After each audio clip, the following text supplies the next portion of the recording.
Washington State Senate unanimously approves ban on hog-tying by Seattle, AP. The Washington State Senate unanimously approved legislation Tuesday that would ban police from hog-tying suspects, a restraint technique that has long drawn concern due to the risk of suffocation. The legislation came nearly 4 years after Manuel Ellis, a 33-year-old black man, died in Tacoma, about 30 miles. 50 kilometers, south of Seattle, face down with his hands and feet cuffed together behind him.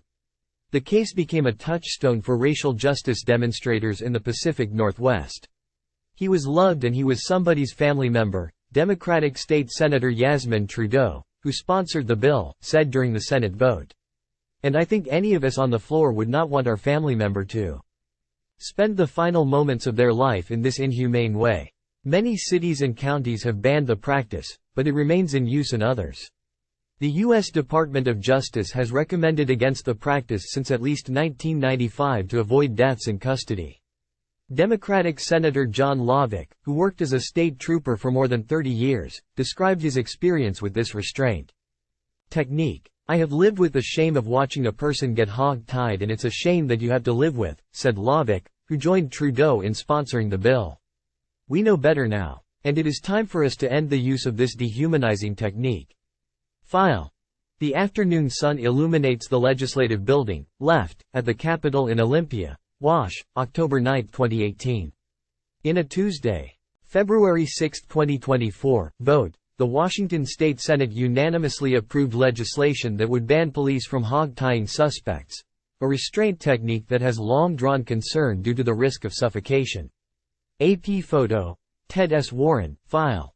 The Attorney General's office in Washington recommended against using hog-tying in its model use of force policy released in 2022. At least 4 local agencies continue to permit it, according to policies they submitted to the Attorney General's office that year. Ellis was walking home in March 2020 when he passed a patrol car with Tacoma police officers Matthew Collins and Christopher Burbank, who are white. There are conflicting accounts of what happened next, but Ellis was ultimately shocked, beaten, and officers wrapped a hobble restraint device around his legs and linked it to his handcuffs behind his back, according to a probable cause statement filed by the Washington Attorney General's office.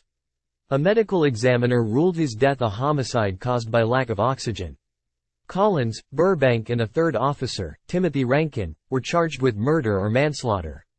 Defense attorneys argued Ellis' death was caused by methamphetamine intoxication and a heart condition, and a jury acquitted them in December.